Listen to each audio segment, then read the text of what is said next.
Olá, meus lindos e minhas lindas, como vocês estão? Tudo bem? Gente, seguinte, vamos continuar a nossa aula com o assunto do que a gente já vinha falando, que a gente falou na semana passada sobre sujeitos de direito, só para a gente relembrar. Então, a gente divide sujeito de direito em a pessoa natural e a pessoa jurídica, tá? Pessoa natural, a gente começou a estudar na semana passada, que é a pessoa física, mas a gente não fala mais pessoa física, né? A gente fala pessoa natural. A gente começou vendo na semana passada, a gente viu como é que começa essa personalidade, o que essa personalidade jurídica representa para o direito, né? Que tipo de o que isso atribui a essa pessoa, a gente viu quando que inicia, quando que começa esta personalidade jurídica, vocês fizeram o trabalhinho, inclusive, falando sobre como a gente ter certeza, né, de que essa personalidade jurídica, ela de fato chegou a acontecer. Vimos também quais são as incapacidades, porque toda pessoa natural, a partir do momento que ela adquire essa personalidade jurídica, ou seja, nasce com vida, né, tem que ter o nascimento com vida, ela adquire essa personalidade jurídica. Então, ela é um sujeito que tem direitos e que tem deveres. Mas aí a gente viu que algumas situações trazem incapacidades, lembram disso?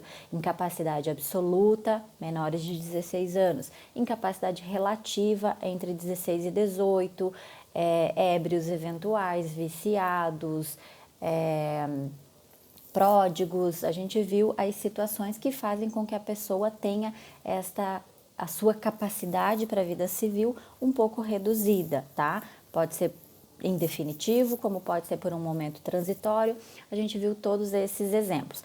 Para a gente continuar, então, né, na semana passada a gente partiu desde quando nasce essa personalidade jurídica. Hoje a gente vai ver mais algumas situações até o momento que a personalidade jurídica encerra, até a morte do indivíduo, tá? E aí a gente com isso vai ter fechado a personalidade natural, né, a pessoa natural, para poder partir para a pessoa jurídica, certo?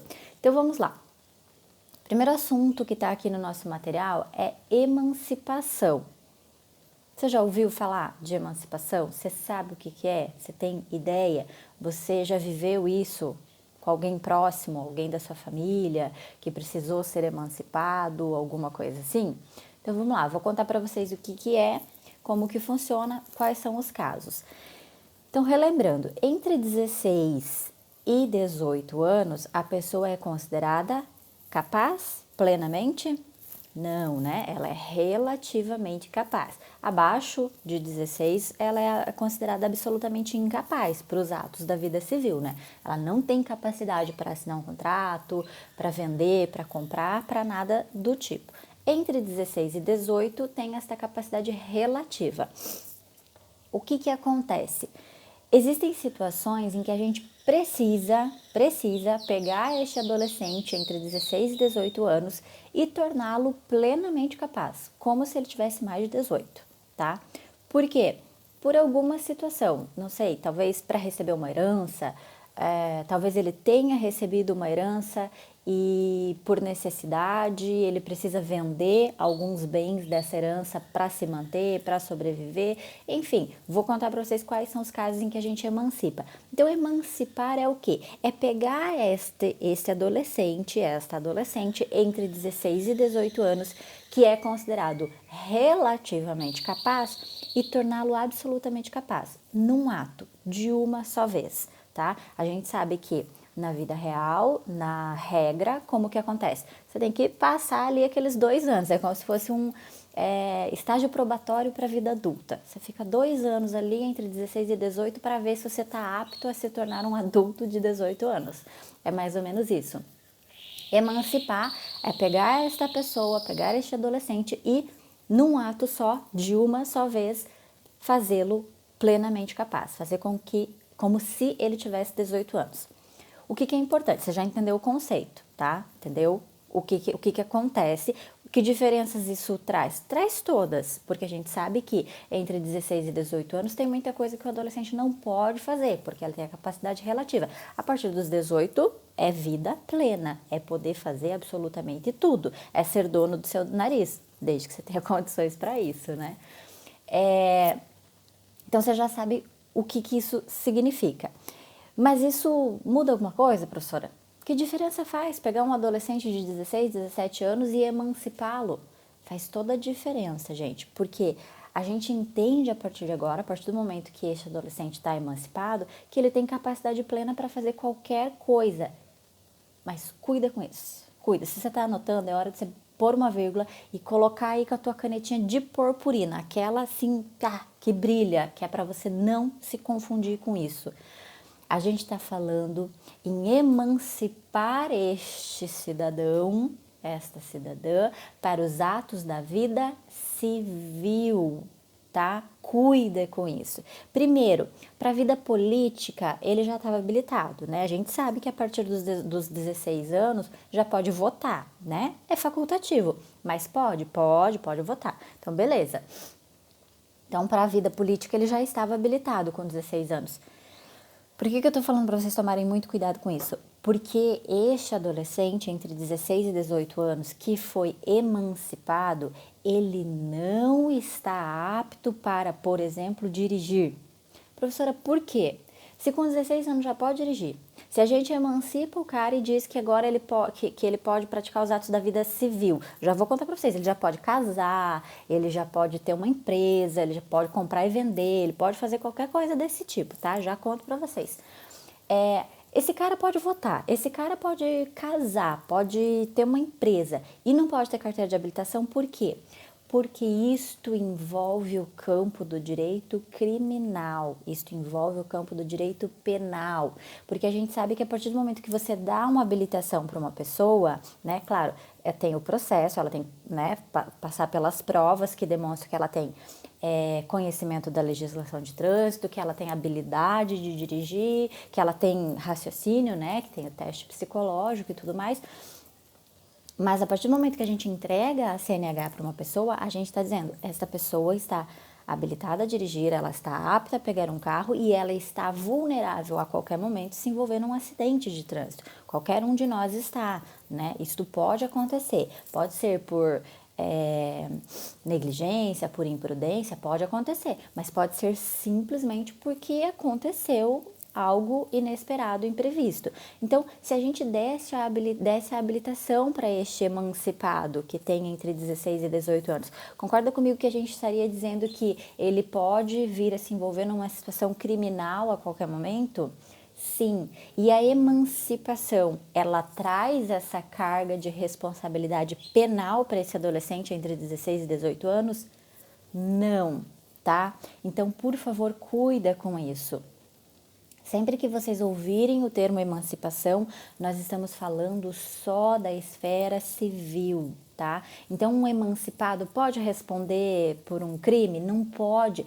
Vai responder lá como os menores respondem, né? Pelas infrações direcionadas para menores, mas não um processo criminal como uma pessoa com mais de 18 anos e que tenha total capacidade de raciocínio, tem a sua capacidade absoluta, tá? Então, muito cuidado, a emancipação, ela não se aplica na esfera criminal. Então, vamos supor, o rapaz foi emancipado, ele tem 17 anos, ele foi emancipado, tanto que ele até já casou no cartório e tudo, bonitinho, tudo certo. Ele é casado, emancipado, ele é dono do próprio nariz, tem a casa dele onde ele mora com a esposa, não depende dos pais para nada, mas comete um crime. Se envolve num crime. Ele vai responder como um adulto? Não, ele não vai responder como um adulto, ele vai responder como um menor infrator, tá? É assim que funciona. Cuida, emancipação é só emancipação civil. Não existe emancipação criminal aqui no Brasil, beleza? Outra coisa importantíssima de vocês saberem é que a emancipação não volta atrás, tá? Então, a partir do momento que um adolescente se torna emancipado, e eu vou falar para vocês que precisa do consentimento dos pais para isso, não dá para voltar atrás, tá? Vamos supor que você decide emancipar seu filho com 16 anos, mas depois me arrependi, vou procurar o juiz e vou desfazer, vou rasgar os documentos dele aqui que dizem que ele é emancipado e acabou. Não, isso não acontece, tá? É um ato que não volta atrás, a menos que tenha sido comprovada uma má-fé, tenha sido comprovado que essa emancipação foi mediante fraude, foi para lesar o menor, foi no intuito de prejudicá-lo em alguma coisa. Aí ele tem uma herança, a gente vai emancipá-lo para que ele possa movimentar esses bens, mas na verdade a gente vai tirar todos os bens dele e vai deixar ele na sarjeta. Opa, aí a gente volta atrás na questão da emancipação, porque está prejudicando esse menor, foi algo feito, né, com más intenções. Vamos lá. Código Civil, artigo 5º, é onde vai falar sobre emancipação. Diz exatamente assim: a menoridade, lembra? Menoridade é o menor de 18 anos, não é de menor, é só menor. A menoridade cessa aos 18 anos. Ótimo, a gente tinha visto isso na semana passada. Chegou 18, não é mais menor, é maior. Então, cessou, acabou a menoridade. A menoridade cessa aos 18 anos completos, quando a pessoa fica habilitada à prática de todos os atos da vida civil. Maravilha, com 18 anos ela pode praticar tudo que ela quiser relacionado à vida civil. Maravilhoso, desde que ela não tenha nenhuma daquelas outras situações que torna a pessoa relativamente incapaz. Lembra, né? Ébrio eventual, viciado em tóxicos, o pródigo, aquelas situações. Parágrafo único. Cessará para os menores a incapacidade, 2 pontos. Primeiro inciso, pela concessão dos pais ou de um deles, na falta do outro, mediante instrumento público, independente de homologação judicial ou por sentença do juiz, ouvido o tutor, se o menor tiver 16 anos completos. Gente, o que é que este inciso quer dizer? Vamos com calma. Ele está dizendo assim, ó, o caput, lembram? Eu expliquei para vocês o que é caput. Caput é o artigo, é a cabeça, é a parte de cima do artigo. O artigo 5º diz, a menoridade cessa com 18 anos. O parágrafo único vem e diz, mas espera que a gente pode cessar a menoridade um pouco antes do que ele está falando, emancipação, tá? Então, primeiro caso em que dá para emancipar, com o consentimento dos pais. Então, seus pais, ambos, pai e mãe, autorizarem, não precisa nem ser via judicial, pode ser extrajudicial, ou seja, pode ser no cartório. Se não houver um deles, na ausência de um deles, e essa ausência pode ser por morte, pode ser por pai desconhecido, pode ser porque a pessoa está ausente mesmo. Eu vou contar para vocês hoje os casos em que a gente considera uma pessoa como ausente, sumiu, desapareceu. Então, na falta de um dos pais, aí tem que ser o outro. Aí o outro vai dar essa autorização. Agora, então, recapitulando, entre 16 e 18 anos, quero emancipar. Eu, supondo que eu fosse uma mãe solteira, eu só vou no cartório e autorizo a emancipação. Agora, se existe o pai da criança, se eu conheço o pai da criança, se o pai da criança é presente, ele tem que concordar com isso, ele tem que assinar também. Vamos no cartório e resolvemos o problema. Se um de nós está em desacordo, eu quero emancipar meu filho, mas o pai da criança não quer, o pai do adolescente não quer. Opa, agora partimos para a via judicial. Tá? Porque aí o juiz vai analisar, vai ver quais são os meus argumentos para querer emancipar meu filho, quais são os argumentos do pai do menino para dizer que não é para emancipar. E o juiz vai decidir de acordo com o quê? Com o que é melhor para o menor. Sempre é assim que funciona, gente. O juiz não vai decidir, o que é melhor para a mãe? Com quem o adolescente mora? Mora com o pai. Então, vamos ver o que é melhor para o pai. Não, o que é melhor para este adolescente. Quais são os motivos para a gente querer emancipar e o que é melhor para ele, tá? Sempre olhando para o adolescente ou para a criança, quando é o caso. É isso que o Estatuto da Criança e do Adolescente fala, vocês vão conhecer o Estatuto ainda. Segundo caso em que a gente cessa a minoridade antes dos 18, ou seja, emancipamos, casamento. Então funciona assim. Sora, meu primo de 16 anos se juntou com a menina, então ele está emancipado? Não, tem que ter o casamento formal, tá? Tem que ter um casamento mesmo. Porque aí, o que acontece? Como esse, né, nubente que a gente fala, que é o noivo, né? A expressão noivo não existe no mundo jurídico, a gente fala nudente. Mas enfim, este adolescente, ele não tem 18 anos ainda e ele pretende se casar. Quando ele chegar no cartório para dar entrada na documentação, na papelada para o casamento dele, quando olharem e virem que ele tem menos de 18 anos, a primeira coisa vai ser, teus pais têm que autorizar, teus pais têm que assinar consentindo com o teu casamento. E aí, no momento que os pais assinam consentindo com o casamento, eles automaticamente estão consentindo com a emancipação desse adolescente. Por quê? Porque casar significa emancipar, tá? Então, casou, tá emancipado, mesmo que não tenha 18 anos. Terceira situação em que emancipa um adolescente, pelo exercício de emprego público efetivo. Então, vamos supor que o gêniozinho passou num concurso público antes dos 18 anos. Automaticamente, a partir do momento que ele for chamado, não basta ter passado no concurso, tá, gente? A gente sabe que às vezes você passa no concurso, leva 1 ano, 2 anos até você realmente ser chamado e assumir. Tem que ser a partir do momento que ele efetivamente assumiu esse cargo público. Se o gêniozinho tinha lá menos de 18 anos, automaticamente ele está emancipado. Quarta situação que emancipa, colação de grau, tá? Em curso superior. Então, professora, como é que vai colar grau? Como é que vai se formar na faculdade? Como é que vai ter um curso superior antes dos 18 anos?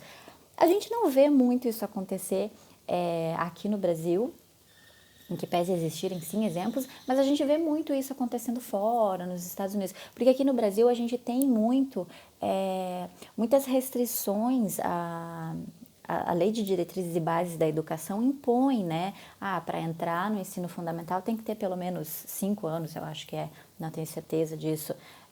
Para entrar no ensino médio tem que ter, tá? Então, falei fundamental, quis dizer básico. Para entrar no ensino básico tem que ter pelo menos 5 anos. Para entrar no fundamental tem que ter pelo menos tanto. Então, isso acaba dando uma restringida quando a criança tem capacidades mais elevadas, né? Em outros países a gente vê isso ser um pouco mais fácil. A criança que com 3 anos, por exemplo, demonstre que tem capacidade já de ler, de escrever e é super desenvolvida, vai acompanhar uma turma de crianças maiores do que ela. Então, pode acontecer de colar grau antes dos 18 anos? Pode acontecer. Então, supondo que a criança, o adolescente no caso, né, consiga entrar para a faculdade lá com seus 13, 14 anos e consiga terminar a faculdade antes dos 18, no dia que colou grau, assinou o diploma lá, é considerado maior de idade, tá? Emancipado. O quinto e último caso é pelo estabelecimento civil ou comercial ou pela existência de uma relação de emprego, desde que essa função desse menor de 16 anos o torne economicamente capaz. Opa, agora a gente já vê isso começar a funcionar um pouquinho mais, tá? Antigamente era bem difícil, você pensava num adolescente entre 16 e 18 anos e imaginar que ele tinha capacidade econômica de se manter sem os pais era um pouco mais, né, que ele tinha um comércio e conseguia se manter sem os pais, era um pouquinho mais difícil. Mas hoje a gente tem visto com essas novas profissões, né, profissões digitais. Então, tem aí meninos com 13, 14 anos que têm uma vida digital que lhes traz proventos, traz recursos e eles já não dependem mais mesmo dos pais, né? Muitos meninos e meninas que jogam videogame e ganham por isso, jogam profissionalmente, ganham muito dinheiro com isso, com 12, 11 anos de idade. Então, pode acontecer? Pode. Mas lembra, a emancipação tem que ser a partir dos 16 também. A gente não emancipa o rapazinho de 11 anos, tá? Então, entre 16 e 18, se enquadrou em uma dessas 5 situações, a gente pode emancipar esse cara e pode dizer que ele é plenamente capaz para os atos da vida civil. Cuida, penal não, tá? E aí, com relação ao casamento, eu quero trazer para vocês aqui ainda mais um artigo, porque o que acontece? Até um tempo atrás, e isso estava no Código Civil de 2002, tá? Vejam que absurdo. A gente dizia o seguinte, então, já era permitido emancipar, a partir do casamento, a pessoa entre 16 e 18 anos, foi o que a gente viu. Só que, até algum tempo atrás, a gente também permitia emancipar com menos de 16 anos, tá? menos. É absurdo? É absurdo. Eu acho absurdo. Mas a gente permitia emancipar, por quê? Porque tinha um artigo 1520 do Código Civil. Deixa eu ler na ordem para vocês vão entender. Primeiro vamos ler o 1517 que está valendo. Ele vale hoje no Código Civil. Ele diz assim: o homem e a mulher com 16 anos podem casar, exigindo-se autorização de ambos os pais ou de seus representantes legais, enquanto não atingida a maioridade civil. Então ele está dizendo, a partir dos 16 anos, tanto o menino quanto a menina podem se casar desde que os pais assinem. Beleza, foi o que eu falei para vocês quando eu falei sobre emancipar pelo casamento. Pai e mãe têm que autorizar que esse adolescente case e a partir do momento que eles autorizam casar, eles automaticamente estão emancipando. Beleza, o artigo 1517 não trouxe nenhuma novidade para gente. O 1520, e vejam que no material eu deixei para vocês o 1520 riscado para mostrar, não vale mais, não é mais esse texto que vale, e coloquei embaixo o texto que hoje está valendo, tá? Mas eu quero mostrar para vocês ainda assim. O 1520 antigamente dizia o seguinte: excepcionalmente, será permitido o casamento de quem ainda não alcançou a idade núbil, 16, pelo menos 16. Excepcionalmente, a gente autoriza alguém que nem tem 16 anos a se casar para evitar imposição ou cumprimento de pena criminal ou no caso de gravidez. Olha o absurdo. Dois absurdos aqui. Primeiro, a gente já tem uma lei criminal diferenciada para quem tem menos de 18 anos. A gente tem uma lei criminal que diferencia o menor de 14, diferencia entre 14 e 16, diferencia de 16 a 18. Então, não vem Código Civil querer me dizer que para livrar o carinha da pena, a gente permite que ele se case, tá? Por quê? Porque a gente tem formas de punir dentro de cada idade. Esse é o primeiro absurdo. Segundo absurdo, caso de gravidez. O que o Código Civil estava nos dizendo, no artigo 520, era o seguinte: a menina engravidou com menos de 16 anos. A regra é que alguém com menos de 16 anos pode casar? A regra é não, e era a regra antes também. A regra sempre foi não, menos de 16 anos não casa. Entre 16 e 18, casa desde que os pais autorizem, porque isso torna ele emancipado. Esta era a regra. O 1520 trazia uma exceção. A regra é não casar antes dos 16 anos. Opa, mas se a menina estiver grávida, a gente vai permitir que eles se casem. Olha que absurdo. A criança já vacilou, a criança já cometeu ali um deslize e acabou engravidando antes dos 16 anos. Já está com a vida bastante comprometida com isso. Você ainda vai lá e obriga eles a casarem, né? Obriga, porque assim, o Código Civil, ele não quer dizer que ele estava obrigando. Todo mundo com menos de 16 anos engravidou, vai ter que casar. Não. Mas permitia, concorda? Permitia. Então, trazia aos pais um respaldo de pegar crianças de 12, 13, 14, 15 anos que tinham engravidado e falar, agora você vai casar e a partir do momento que você casar, você vai estar emancipado, toca a tua vida porque eu não quero saber, tá? Então, o Código Civil mudou isso em 2019, que só ano passado que a gente foi se ligar que isso aqui não fazia o menor sentido na sociedade atual e a gente mudou o entendimento do 1520. Atualmente, o que vale? Vale o seguinte: não será permitido em qualquer caso de quem não atingiu idade núbil, observado o disposto no 1517 desse Código. Não será permitido, em qualquer caso, o casamento, de quem não atingiu idade núbil, observado o 1517. O 1517 é o que diz que a idade núbil é a partir dos 16 anos. Ou seja, o 1520 veio e acabou com aquela história de gravidez e se livrar de pena criminal, tá? Acabou. Ele falou, é terminantemente proibido no Brasil uma pessoa que não tem 16 anos querer casar. Tá? Então, posso casar com 15, 14, 13, 12? Não. Mesmo que os pais autorizem? Não. Mesmo que eu esteja grávida? Não. Não pode, esta é a regra. Beleza? Já falei para vocês que a emancipação não volta atrás. Os casos que precisem de sentença judicial para declarar a emancipação, o juiz pode negar se julgar conveniente, eu já falei isso para vocês, né? se nem sempre precisa de sentença judicial, quando os pais estão de acordo com a emancipação, eles vão no cartório e emancipam, não precisa de sentença judicial. Agora, se os pais não estão em acordo, aí é o juiz que decide. E o juiz decide com base em quê? No que é conveniente para o adolescente e não no que é conveniente para o pai ou para a mãe ou para alguém assim, certo?